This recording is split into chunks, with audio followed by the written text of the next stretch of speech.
ঈদের পরদিনও প্রিয়জনের কাছে যেতে রাজধানী ছাড়ছে মানুষ। ঈদের আগে কাজের কারণে পরিবারের সঙ্গে ঈদের আনন্দ উপভোগ করতে না পারায় আজ ঢাকা ছেড়ে যাচ্ছে। সকাল থেকে গাবতলী সায়েদাবাদ বাস টার্মিনালে দূরপাল্লার বাস কাউন্টারগুলোতে ভিড় দেখা গেছে। তবে বাড়তি ভাড়া নেওয়ার অভিযোগ যাত্রীদের অনেকের। এআর বাদলের রিপোর্ট।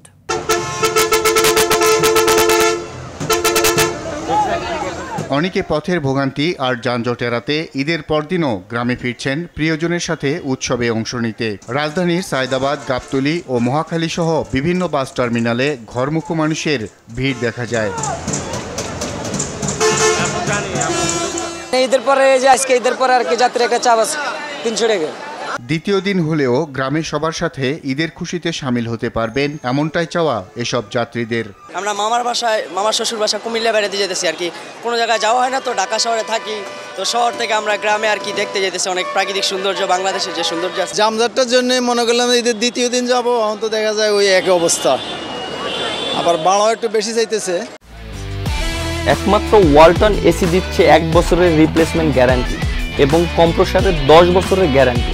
দেশে যাইতেছি এখন 300 টাকা ভাড়া চাইতেছে। তা এখন তো আমাদের যে অবস্থা, গরিব গুনার যে অবস্থা, গরিব গুনা চলতে খুব কষ্ট হইতেছে।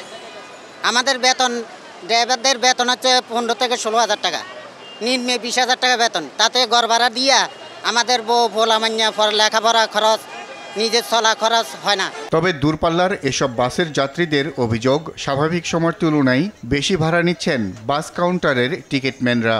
সরকারি চার্টার ভাড়া হলে 334 টাকা 2022 সালে ছিল, কিন্তু কোম্পানি সার্ভিসের ক্ষেত্রে 250 টাকা 230 টাকা করে টানতো। ঈদ বাজারে 300 টাকা, 200 টাকা তখন 350। কোন আমরা কোন দেশে বাস করতেছি? ঈদের বাজার হলে বাইরে ভাড়া কমের দিকে নাই, যে ঈদের উপলক্ষে একটু কমে দেয় এই সুবিধা নাই, খালি বাড়ানোর জন্য আছে। পাবলিকের থেকে এত টাকা নিতেছে, সরকারে এটা দেখে না। আগে 150 টাকা ছিল, 100 টাকা ছিল, এখন পরে 150 টাকা করলো, পরে আবার 200 টাকা করলো, এখন আবার 300 টাকা করতেছে। তো পাবলিকে সরকার তো আমাদের বেতন বাড়ায় না। সব মিলিয়ে তাদের ঈদযাত্রা নিরাপদ ও শান্তির হবে প্রত্যাশা সবার। এআর বাদল, RTV, ঢাকা।